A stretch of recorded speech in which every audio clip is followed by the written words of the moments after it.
Hello viewers, how are you? Welcome back to my channel Bengali cooking guides. Bengali cooking guides এসে গেছি আর একটা সুন্দর recipe নিয়ে। রেসিপিটা অবশ্যই কমেন্ট বক্সে কমেন্ট করবেন, আর যদি অনেক সুন্দর সুন্দর রেসিপি দেখতে চান অবশ্যই সাবস্ক্রাইব করে বেল আইকনটা ক্লিক করে দেবেন। নতুন নতুন রেসিপি দেখার সুযোগ আপনারা পাবেন। আর কোনো রেসিপি যদি দেখতে চান অবশ্যই কমেন্ট বক্সে জানাবেন।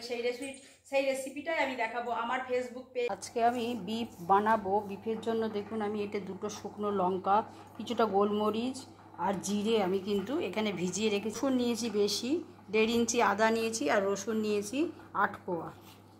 এই করবো একসঙ্গে। দুটো এলাচ আছে, লবঙ্গ আছে, আর আছে মরিচ, আর আছে দারুচিনি আর জয়িত্রী, সব একসঙ্গে একটা পেস্ট বানিয়ে আমি এই বিফের মশলাটা আমি বিফ নিয়ে নিয়েছি, কেটে নিয়েছি। এবার সবের প্রথমে আমি ম্যারিনেট করব। দই দিয়ে দিলাম, 2 টেবিল চামচ আমি দই অ্যাড করে দিলাম। আর সমস্ত যে আদা রসুন গরম মশলা, যে শুকনো লঙ্কা দিয়ে বেটে রাখা পেস্টটাও অ্যাড করে দিলাম।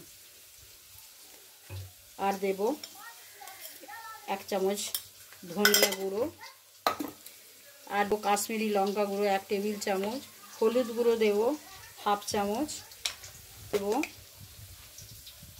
1 চামচ। সব কিছু আমি মশলা কিন্তু এখানে দিয়ে দিলাম।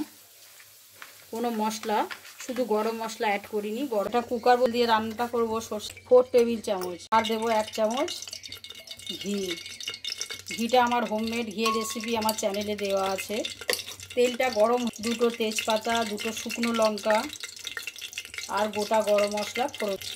তারপর আমি পেঁয়াজ করবো। দেখুন ভিউয়ার্স, ফোড়নটা একেবারে রেডি। দুটো বড় সাইজের পেঁয়াজ কেটে লাল করার জন্য আমি 1 চিমটি চিনি অ্যাড করব। চিনিটা দিলে সামান্য লবণ, ম্যারিনেটের সময় লবণ দিয়েছি, এই জন্য আমার বেশি লাল করার দরকার নেই। হালকা ম্যারিনেট করা মাংসটা আমি অ্যাড করে দিলাম। সমস্ত মশলা আমার দেয়া।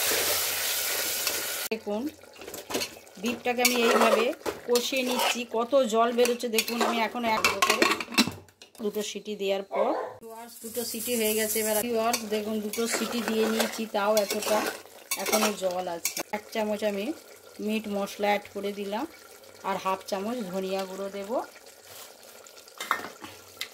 আমার তো সব মশলা দেওয়া আছে, সবের শেষে শুধু দেব গরম মশলা করে রেখেছি। মাংসে সবসময় গরম জলটাই দেবেন। গরম জল 1 কাপ দিলাম, বেশি নয়, 1 কাপ। সিটি দিয়ে নেবো। দুটো সিটি দেওয়া হয়ে গেলেই আমার মোটামুটি মাংস। আলুটা টোটালি অপশনাল, ভেজে রেখেছি। সামান্য পেঁয়াজ বেরেস্তা আরও দুটো সিটি দিয়ে দিয়েছি। এবার আমি একটু আলু আর পেঁয়াজ বেরেস্তাটা অ্যাড করে দেব। এটা আমি আলুটা দিয়েছি, আলুটা ভেজে দেবেন অবশ্যই, কাঁচা দেবেন না। আর একটু পেঁয়াজ বেরেস্তা এটা দিয়ে দিলাম। পেঁয়াজ বেরেস্তা আমি কিন্তু প্রত্যেকটা সব কিছু দেওয়া হয়ে গেছে। রান্নাও মোটামুটি শেষ হয়ে এসছে, শুধু আর একটা সিটি দেবো। এবার 1/2 চামচ গরম মশলা দিয়ে দিলাম, আর একটু ধনেপাতা দিয়ে দিলাম। আমার একেবারে রান্না কমপ্লিট। একটা সিটি দিয়েই আমি সার্ভিং বলে সার্ভ করে দেবো। আর একটা সিটি দিয়ে আমি সার্ভিং বলে সার্ভ করে, আমি গ্যাসটা বন্ধ করে দিয়েছি। এবার সার্ভিং বলে মাংসটা সার্ভ করে দেবো। দেখুন ভিউয়ার্স, বিফটা আমি সার্ভিং বলে সার্ভ দিয়েছি। এইভাবে বিফ একবার রান্না করে দেখবেন, ভীষণ টেস্টি খেতে হয়।